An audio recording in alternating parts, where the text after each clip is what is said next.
Stories from Foster Care is brought to you by the Irish Foster Care Association in association with the Department of Children, Equality, Disability, Integration and Youth.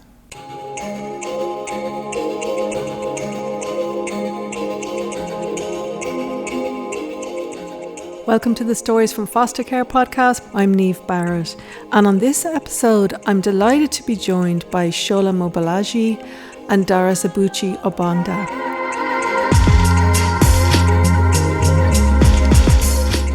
Sola is a social worker and Doris has been a family support worker for many years and also volunteered on the IFCA helpline. In this conversation, we're going to be exploring how we can support children coming into care in Ireland who are from African countries. So Doris and Sola, you're very welcome. Thanks for being here. How are you today? Thank you very much, Niamh. I'm well, thank you. Brilliant. Thank you, Niamh. How are you, Sola? I'm really delighted to be here. Thank you so much for having me. Thank you. So, to begin, it could be helpful to talk a little bit, I think, about the context in Ireland into which children from Africa come into care. And I know myself, growing up here, that most of my impressions of African children were through the local Catholic church, the Catholic school, but also the wider culture through American TV, English TV. And I think it could be fair to say that as Irish people, we formed impressions, we may not realise we have them, but we formed impressions about African children that we might need to be aware of if we're becoming foster carers to children from African countries. So would it be helpful to start by kind of looking at the context in Ireland into which children are coming into in modern times, in these days? Okay, I'll kickstart that off by saying that we can't talk about children from Africa coming into Ireland without looking at the role of missionaries. We have to look at it from a Christian perspective.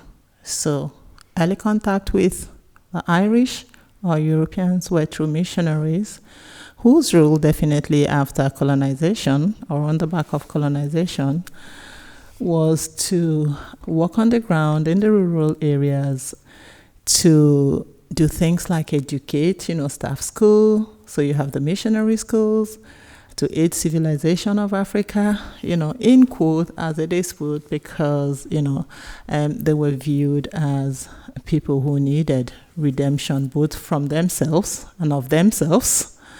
And so a lot of the missionaries would have gone there, and based on the feedback here and probably the Christian charity or faith, but as a redeemer, call them that, if that is it, or savior, mentality, to then take some children and bring them to Europe. So that would have been, my knowledge and from history and some research work, about how black children from African countries came in. But you can't talk about one without talking about the other. So colonization and then missionaries were needed to Christianize, educate, and civilize. Yeah. So. Thanks, Doris. So it can be good to keep in mind that some of that may be there for us as baggage that we're not aware of, and that might be coming into our relationships with children from Africa. Now, more recently, the pattern has changed quite a bit, in the last decade or so, or two. It seems that many children or young people coming into the care system here are having the experience of being migrants and potentially going through the asylum process.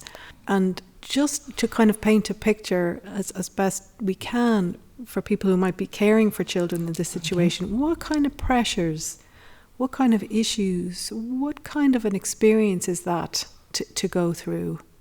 And how can we best support children who are in that system? The thing is, you see, when children are young and their parents are assuming they're with their parents and going through the asylum process, it doesn't appear so visible, the impacts, because the parents are there, they're taking the pressures, children are going to school, they're entitled to go to school and all that, so pressures are not. But as they grow older, then with direct provision centers and staying in confined spaces, not having friends come to the house, then the pressure starts. That's when the understanding of why and the questioning starts. But it would be a different story for an unaccompanied minor who comes in to a child whose parents are in the process with the child and with them. So they're two different experiences, but that is just the intro. I'll let Shola talk about the unaccompanied minors, yeah? Yeah, okay. Because their experience is quite different. Although at some point, it meets, with regards to requirements and certain things when they become of a certain age. But I think it's, for me, the experience of a child who's going through the process, a migrant child going through the process of asylum with the parents, and an unaccompanied minor coming in to the process. Yeah, I suppose so we have the unaccompanied minor, and we have children that were placed in foster care from their homes because the homes were deemed not to be safe. Okay, so for both is, I suppose, for the unaccompanied minor, that the fear, the isolation, the fact that is the foster family is all they know. They don't have any link to anywhere in the country. They're just here by themselves, and I suppose is understanding the fear, because for any child that is in care going on to 18, there is that fear factor. So so is that it now? Because everybody talks about this age 18, and it's such a big part of any child's life. And I've seen it even in the homes that children feel, okay, so I'm 18 now, so am I going to have to fend for myself, or am I going to be asked to leave the home? So there's a lot of fear factor that comes into being 18 anyway for any teenager. Now coupled with a young person in the care of the state, in foster care, that is coming to 18, is the fear of, so can I remain here? Do I have to leave? Will I go to school? Will I be supported? And especially, don't forget that they may not have resident permit. They don't have any. So is the route of, okay, so who pays for my education? Am I entitled to, who pays? Who, so so it's all that fear factor, and everybody's situation is different. Like there's no really clear cut to say, look, once there's no clear cut provision that is there that to say, look, once you want to get it, when this child gets to 18, your resident permit, you have it. There's not, it's a case by case basis, and I've seen, I've had the experience of foster carers that are very good advocates and make sure everything is in place. They advocate for that child. The Department of Justice, they're well able. They are, some of them are just so good. They just know what to do, and they actually inform others about. No, you can actually. They actually even let professionals know that, look, this is what I did in this situation. You can actually do the same. So, and you have some that it's not because they don't want to. They mean well, but there's probably lack of resources in terms of the information. So it goes in the way that that other child may not have as much support in that regard. So there's a lot of information. There's a lot of worries that goes into that. Look, am I going to be deported? Or even children that have gotten into trouble as well. Don't forget that not every child is. Some children are actually, because of their experiences of trauma, have gotten into trouble with the law. So that even makes their circumstances even more difficult, because then they don't have resident permit, and then they don't have, then they have picked up charges on the way, fortunately. So what happens? So what happens to them then? So those are the issues. So for any young person coming to 18, like I've said, it's quite, it's a big worry for them. And then coupled with young people that don't have an adult, don't have parents, and even those that have parents that have difficult relationship with those parents and family members. So what happens then? Who is going to look after them? And then am I going to get a place? And if I get a place, and I lose the place, what happens? And there's a lot of homelessness out there. And then who picks it up when they're 18? Nobody picks up after you, because when you're under 18, there's more in terms of the support that is there. But when a teenager turns 18, and undocumented or without you know, residence who is going status. to, you know, if all those things are not put in place, or maybe the placement is already broken, what happens then? Yeah. It's a lot. They become extremely vulnerable. That's also something foster parents or foster carers, alternate caregivers should keep in mind. You know, oftentimes they are not aware of that, of the child's immigration status or what happens. A lot of people don't even understand the stamps that migrants have. So that's one thing that, you know, somebody parenting an African child, just because the child is in care with you doesn't mean the child has all the entitlements. So that's something to flag early on, because like I said, when children, they start out differently. Those with parents seeking asylum and those who are unaccompanied, but at some point they converge, and that is when they turn 16, because then they have to begin to go to GNIB to register. And for those children who are unaccompanied, it can be a fearful, a scary, and uncertain time for them. Lack of understanding of what, because they may also have settled into, oh, I'm secured because I'm in this house with this parent, you know, I have a safety net. But no, it's not there. And then they have to go to GNIB, and then when they turn 18, they become just like any other adult. They're not entitled to the aftercare package.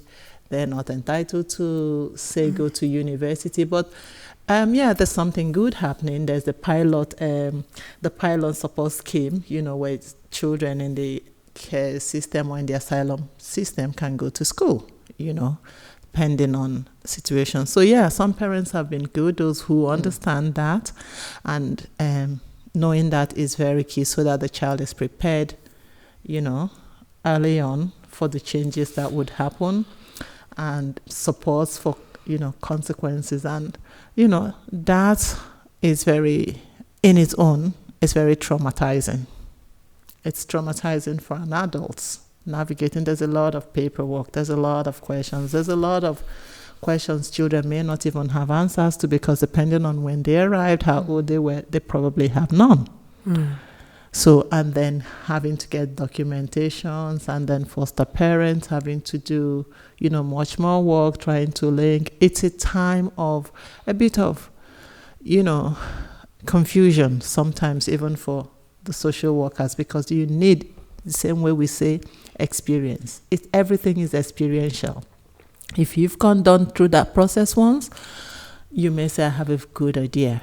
There are some communities, members, there are some community groups that, you know, can provide information, can raise awareness, you know, can support foster parents, support social workers when this kind of challenges and questions come up. But for the young person who is unaccompanied and alone, that is uncertainty, and that uncertainty brings vulnerability, adds layers of vulnerability to that child, and the risk of exploitation, you know, and then extra cost to, you know, the government, because things can happen. Child gets, you know, is missing, and then the resources that you need to put in place to look for that child, you know, the cost versus if things, you know, if the child was prepared on, caregivers were prepared on about the procedures and processes and what it is. A lot of people, I'm sure, when I came to IFCA and I was talking, I did talk about the different stamps and the rights. That you even have a stamp does not mean you have every right. So there's different stamps, like the stamp 1, which is the work permit, stamp 2, which is given to students, you know, who've come here to study, international students, so there, and they can work part-time during term time and full-time during holidays. There's the stamp 2A, where you're only allowed just go to school, you're not allowed to work. You know, there's the stamp 3. So it can be a confusing time and, you know, until you have a resident permit of stamp 4, you're really not settled. All the others are transitory, and subject to renewal and meeting certain conditions. Sola had said, if they come in contact with the law, then that is a huge one. So yeah, those are some of the kind of tensions. And so a caregiver caring for a migrant child. Both of you, or each of you, do training in cultural sensitivity. What kind of themes come up in that training? What is it that people need to learn as carers? That's maybe a big question. Maybe there's a lot, but I suppose for foster carers, the first thing I would say is having, that willingness and that openness, to embrace the new, to embrace, to learn, for me to say, okay, look, what are my thought process? Why did I do that? Being reflective in your person to say, look, okay, this was how I reacted to this situation. Something has happened and I reacted. This was my reaction. Okay, so in my own time, the question is, why did I react to it in that way? What was that about? And my reaction, how did that help the situation? And if it did not help the situation, why did it not help the situation? And what could I have done differently? So, and I suppose it's always about reflection. It's about putting down, naming things and being honest, about that, putting down that information to say, okay, more like a journal, for example, writing down things and looking at it and using the existing support that is there for you, the link workers to say, look, this is why this is what happened. And also to have that safe, because everybody needs a safe place to be able to express themselves. You need to feel safe. For me to be honest about whatever I've done, because I always say, even in my parenting, I always name it and I always even tell my children that was the best I knew at that time.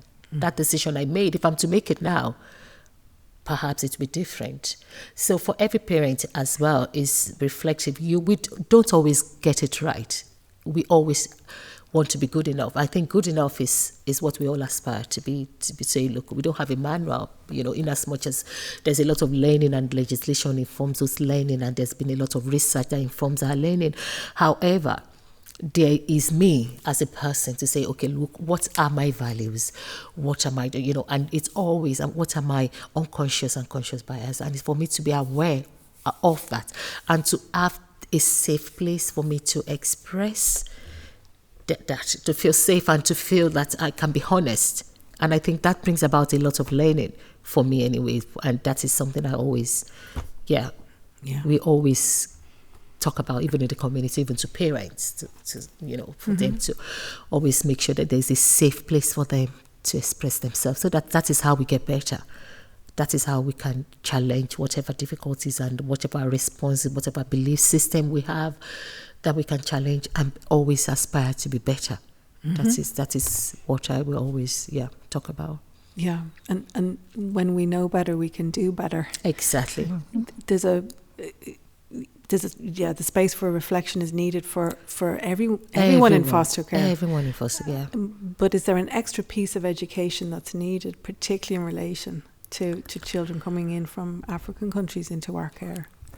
I would think that, curiosity, and interest, would be a good place to start. Because you can't give what you don't know. Okay, so if you've never interacted, if you don't know anything about the African culture or the African systems, but if there's that understanding through curiosity and learning, through interaction and engagement in activities, then, there will then come the reflectivity when, things happen. But reflectivity would, how would it work if you don't know, if you haven't experienced? Learning is also experiential. So for me to understand I have to interact with the Irish. I give an example. The way the Irish socialize might not be the way we socialize, but to understand it and to be able to give, if you had to host that, you need to have experienced that socialization process. So it's key to, I think that foster carers would benefit by the enthusiasm they also show to the children, that they see that, look, we're willing to learn, we're learning, we don't have it all, okay? We're learning, and to be curious. And I'll share an example. I met somebody at an IFCA event long ago, and she had 2 African children, Nigerian children specifically. And seeing me, she just walked up to me, and she was like, I have these children, and I keep telling them that someday we have to travel and see where they come from. And they ask me questions, and I don't know anything. So can you tell me about this? And she says, I said, so what country do they come from? She said, I don't know. I said, well, if they're Nigerians, from their name, I can tell you they're Nigerians, and I can tell you what part they come from. And she gave me their names, and I told her, they're Nigerians, they come from this part of the country. And you can look at this, read up a little bit about, so you can share stories of their background with them. So that's what I'm talking about, curiosity, being open, to learn, to understand, so that you can then, if you reflect, so that when a child does something or when you do something, then you can reflect and say, where is this coming from now? Do I know enough? Do I not know enough? Can I answer this question? So that's just an example of the curiosity, it's, and the interest. And also, I suppose, when you talk about education, you're talking about understanding the impact of, if we don't have that information and that knowledge base to understand, for example, African children could easily face discrimination, African children could face racism, and what's the impact on them? How will I approach it if they are, experiencing that? Because I suppose children take information different ways. Some may just absorb it and then it's come back in form of behavioral. Some are able to express their emotions, some are not able to express their emotion. So, and I think as a parent and as a carer, our role is very much, you try to regulate children, you try to help them to express themselves in a safe way, you try to give them the tools they need, and this particular child may have more needs and maybe facing much more, to be just aware of that and knowing how to deal with it as well. Yeah, maybe I'll just add there that, again, culture, to what Shola said there, people do things. I'm sure you would have heard about African children who greet you and call you auntie. And some of them went to school calling teachers auntie, and would be told, oh, I'm not your auntie, or things like that, not in a bad way, but in a correction, not knowing. And it would be the same thing, Niamh, that if an African child walked in here and met 3 of us chatting, they'll greet you.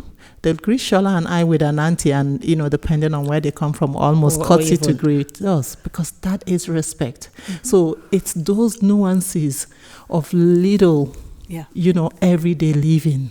Yeah.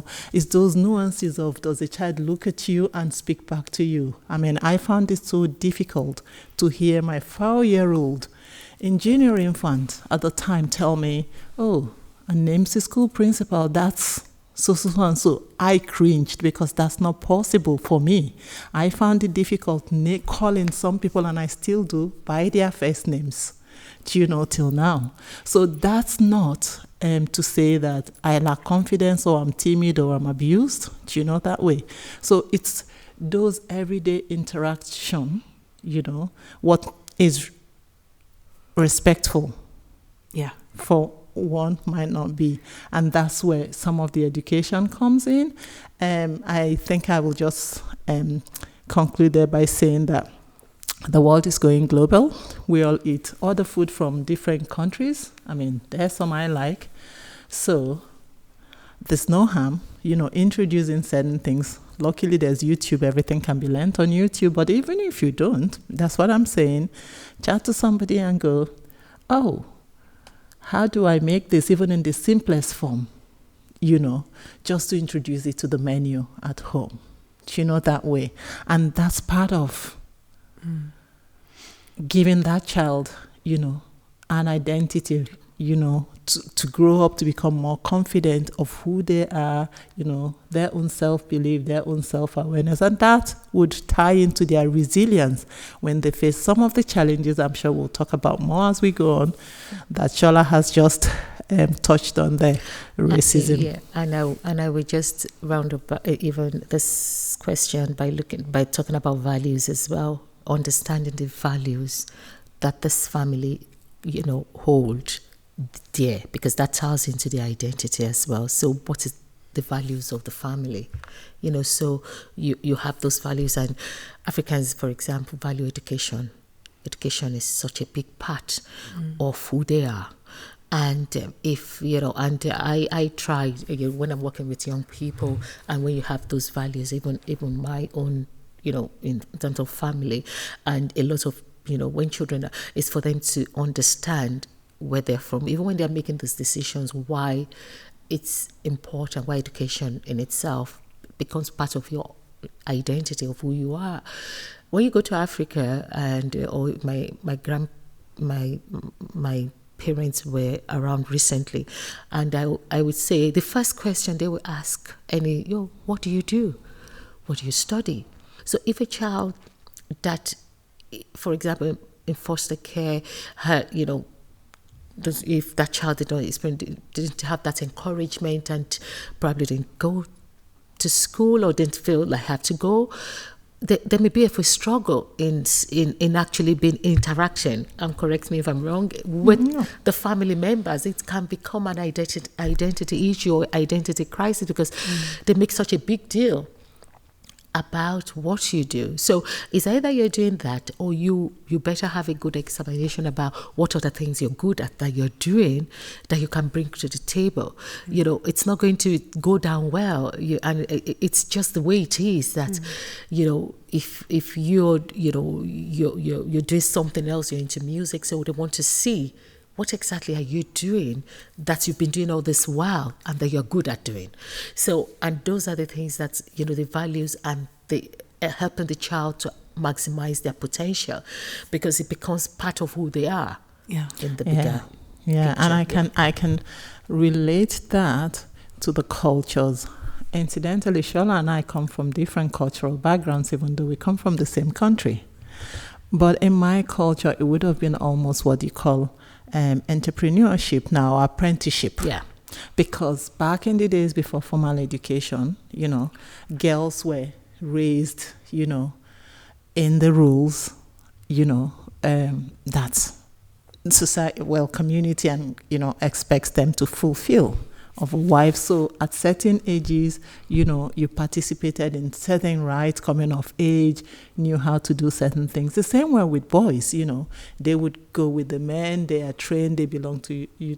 So if you had fishermen, early on, children who wanted to go that way would go fishing and learn the ropes. If you had a carpenter, if you had a farmer, farming was huge as an African thing, So it was a pride to be. So that apprenticeship model was always there. It's still there, even in trading. But with formal education, because everything ties down to economic power, economic independence. So it's either you're doing that or you're studying, because it ties down to your independence. And again, because the pathway to growth is more rugged and longer for an African child, even in this context. That way. So if you're not doing anything, then there's that fear of, what does this child want to become? Then there's also that fear of, we don't want this child to become a menace to this society that we've called our new home.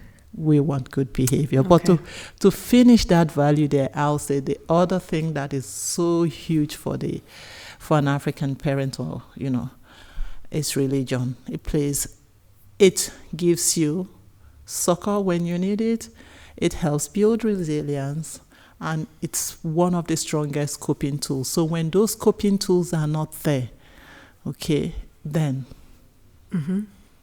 So there's two really big cornerstones potentially of a child's identity, and it's to understand how important that is. Yes. And also to support that child In that way. On those pathways. On those pathways, I'm Dr. Danielle Douglas. You're listening to the Stories from Foster Care podcast. Make sure you subscribe wherever you get your podcasts. Coming back into the foster carer's perspective again, if that's okay, what kind of unpacking might we need to do? We mentioned the Catholic Church and the missionaries and that kind of sort of relationship with colonialism.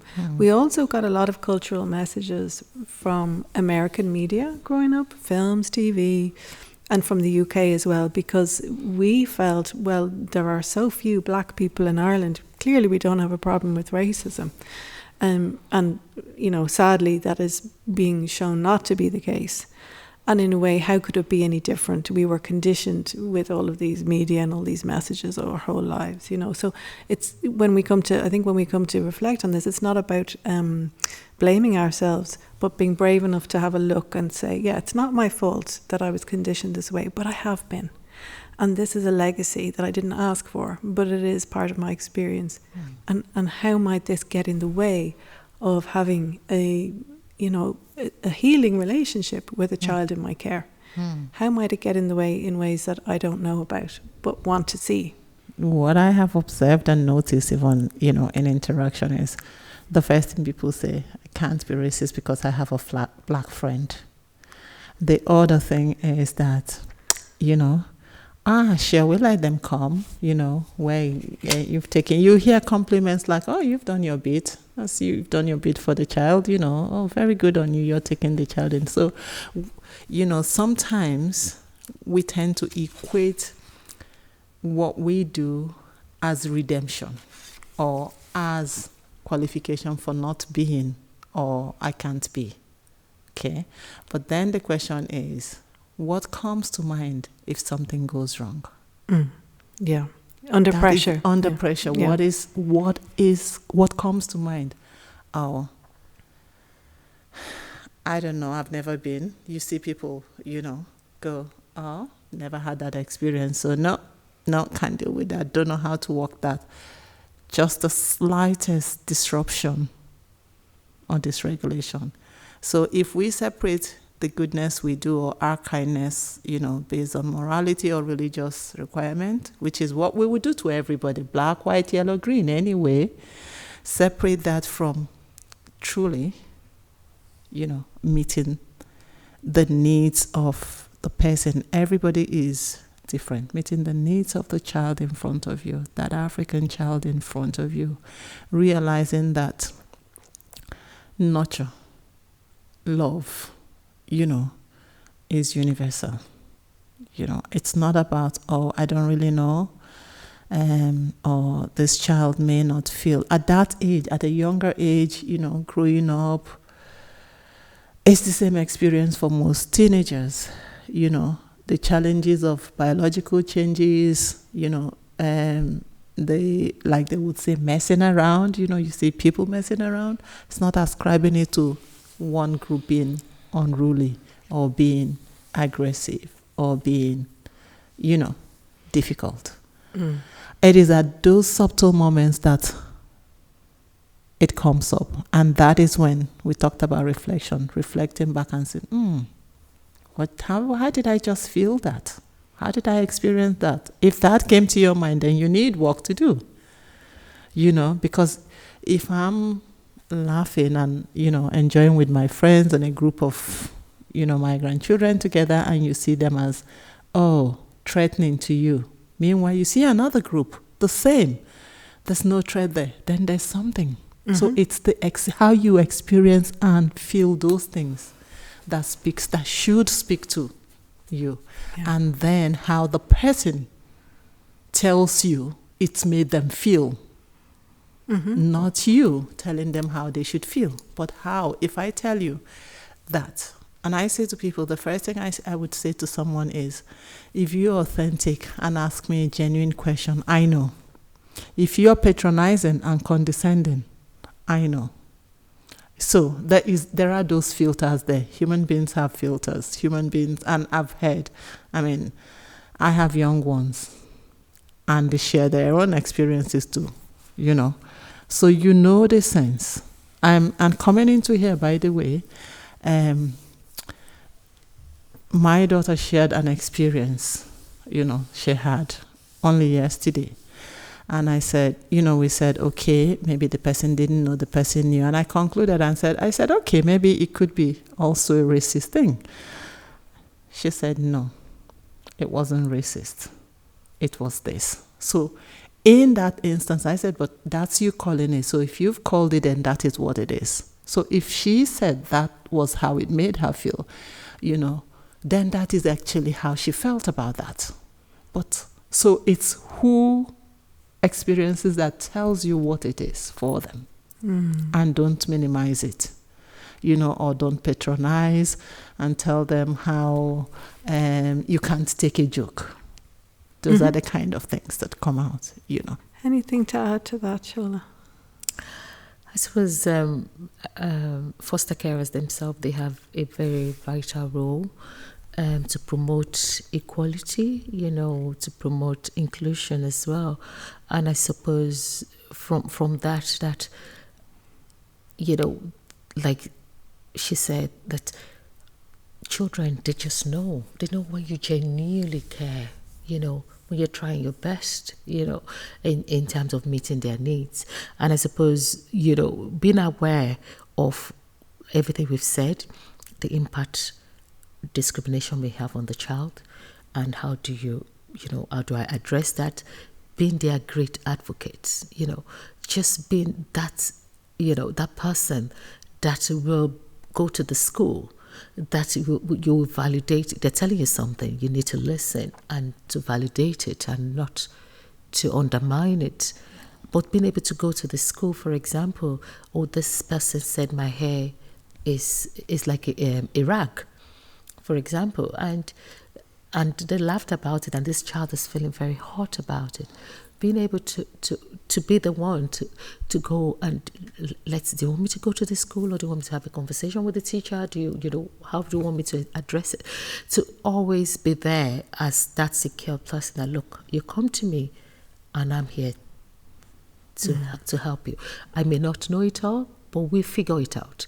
To be able to be that person that can be, that child can have the confidence, that respect, that person is genuine, that person wants to help me, that person is here, that person cares, and that is in meeting all their needs. We're not here to promise anybody that I will do everything for you, I can do everything, because nobody can. But I'm going to try. I'm going to do everything with him. I'm going to be there for you. I'm going to try, and I will ask, and I will go to wherever I need to go to help to get that information.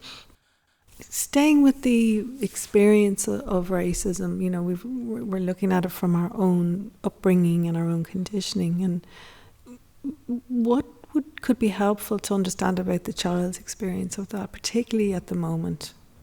Say we're recording this in Dublin, where things have gotten much more. Yeah. For me, that's I actually, I'm nearly, I don't know if I'm lost for words, but it's just so sad. What's going on in Ireland, it's really so sad at the moment, and it's impacting everyone. It's impacting everyone that feels, people, we're not like that, because even everyone that's been trying, they are feeling nearly guilty, and you're saying that, look, we're not, the Irish are not like that. We're not like that. We're open. And at the same time, people like me and my children were feeling that, but, I pay taxes. I pay my taxes. I'm doing everything. I'm working. But we're being blamed. You've come in here to take everything. You're coming here. So taking it back to this child that is in Dublin, in our city, and is a young person that, it's so innocent, and an African, and having to leave. I don't even want to imagine what that means for somebody that literally needs to come home and debrief, you need to come. So I have a son in his 20s, and his own debriefing was coming to me, and this one person that would not even, doesn't want to talk about racism. He believes so much in Ireland. He believes in the system. He lived here and worked here all his life. He said to me, it's so Dublin City is so sad. He has an office in town that he pays the rent. He's on his own and doing his own thing. And he said to me that it's so sad. Dublin is so sad now that you can actually feel it. And he gave me his example. He said, look, he was waiting on a taxi 2 evenings ago. And because coming to Christmas, it's hard to get taxis on the app. So he had to wait out and trying to get a taxi back home to Lucan. And he said it took him over an hour, nearly an hour and a half.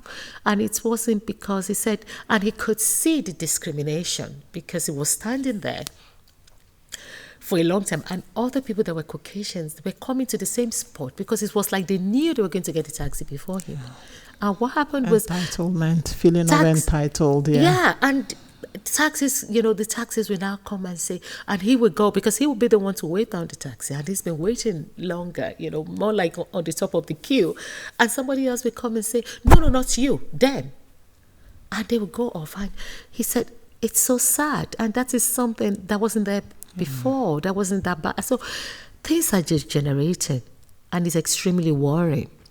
That I don't know what policy makers need to start looking at, because I will go back to policy makers, because this situation in terms of the system, if we're bringing people into a community, we need to know that we have enough schools. We need to know that there's everything within that community. People shouldn't feel enfranchised. They don't have to feel that they also, everybody in the community, you have to meet the needs of your child. So if your child is going to be 4 or 5, you need to not worry that you won't get a school placement, that child may have to stay another year to get a school placement because we don't have enough places in the school. So they need to know when we're in a community that's an assessment that the community, so can we accommodate more people in this community? And if we are going to do that, what do we need to put in place to make that happen? So do we have enough nursing home for the elderly in that community? Do we have the community? I look at, even in Lucan, you look at how populated Adamstown and that area is now. You just have one community center. And you're trying to get a room in that community center. I'm just trying to say, in each community, how oversubscribed those resources are, that you don't even have resources in communities. Then the housing, the homelessness, and the helplessness of the parents as well. So I'm looking at community, because then the people like me, people like Doris, people are being accused and abused and chased because of the failings. Because we're more visible. We are more visible. So, and then we're blamed for the failings of the system, the failings of the policymakers, that, we are not doing the right thing. They're not doing the right thing. And then, unfortunately, an average African, a black child, that is minding its business, a child in foster care. And that is the baggage. So it's a revolving circle that everyone is going to suffer from this difficulty, because a foster carer will have to deal with the impact of that child that walked and had to be chased down Morley or chased down the O'Connell Street. And the trauma of that, just on top of the layers of trauma that you're experiencing, it's not necessary. So I'm actually using this medium to call on policymakers. There's need to be a serious roundtable discussion, because until something serious happens, and I'm worried, because it's a worry I never used to worry. Like, is everybody home? I wouldn't have to worry. So where are you? I'm at work, and I'm like, so where are you? Are you home? When are you coming home? Where are you exactly? I need to know where you are. And those were worries I never used to carry. So I think that, again, I don't know how foster carers who are caring for African children are coping, but it's to have that conversation and check in with the child and see some children are not quite, some children actually lack the words Because a lot of them may have been born here, never really had experience of Africa, probably lived in a sheltered place and only just experiencing this now. So it's huge for them. But I think, like Sola there, I'd lend my voice and say, why are people doing this? Because they know that they can't be held accountable. There's no consequences. What's the legislation? You know? Just to thank you both so much for all of the different perspectives we've been able to explore in this conversation, and looking at the child in care from lots of different angles, and their experience from lots of different angles, because it's so complex, and it's just you're painting a picture of how much pressure children can be under from many different directions. Just as we come to an end, is there anything else that you would like to add that hasn't already been said that you feel is important? I just think that, migrant children in care, unaccompanied minors, are at great risk, because it would appear that Ireland is a country of destination for trafficking. It's a source for trafficking, and it's also a transit point. If you look at the numbers, now no one can really say the numbers of children who are missing from care and who, were never found or, never heard back from. So what happened, so they're at risk of trafficking. But just to conclude that, foster carers are doing a great job, and supported resource, could provide more service. And to everyone listening, migrants do actually add value to the society. They contribute, they pay taxes, they work hard. Some are international students who pay huge school fees that others cannot pay. Some are migrant workers, and all these, are not noted. But there's global recession, there's global impact, and movement everywhere. So there's that mobility. People are moving around globally. There are also people of other nationalities in other people's countries and in income there. So it's just to be aware of that, and to know that migrants are here to contribute, and build the society. Thank you. Yeah, thank you. Thanks, Doris. And Sola? And for me, I want to say to every foster carer out there, you're very much appreciated. Really, really, really value the work you do. And to others that are thinking about fostering, I think, it's something that is really worth considering. There's a lot of support there for you, and fostering a migrant child can be a bit, I suppose, challenging, but you're not ever going to be on your own. There's a lot of support resources out there for you. So thank you so much for having us. Thank you both so much. It's been a really, really enlightening conversation, and really appreciate your time. Thank you. Thank you very much, Niamh. It's always a pleasure to work with you. Thank you, Niamh. You too. Thank you so much. Some resources that foster carers might find helpful are Black History Month, which happens every year in October, Africa Day, which also happens annually, but on different dates in different counties, the New Communities Partnership, the Migrant Rights Centre, MASI, M-A-S-I, Wicklow Welcomes Refugees, and similar programmes will be in different counties. You can just search up if there's one in your county. The Glen Cree Integration Programme, African Social Workers in Ireland, aswi.ie, the Institute of Anti-Racism and Black Studies, iabs.ie, the Irish Refugee Centre, and finally the Migrant Integration Strategy, which is now open at this point of recording in the public consultation process. And we will list all of these resources on the website for this podcast episode. Thanks for listening, and we look forward to you joining us again on the Stories from Foster Care podcast. Remember to subscribe to Stories from Foster Care on Nearcast, Spotify, Apple, or wherever you get your podcasts.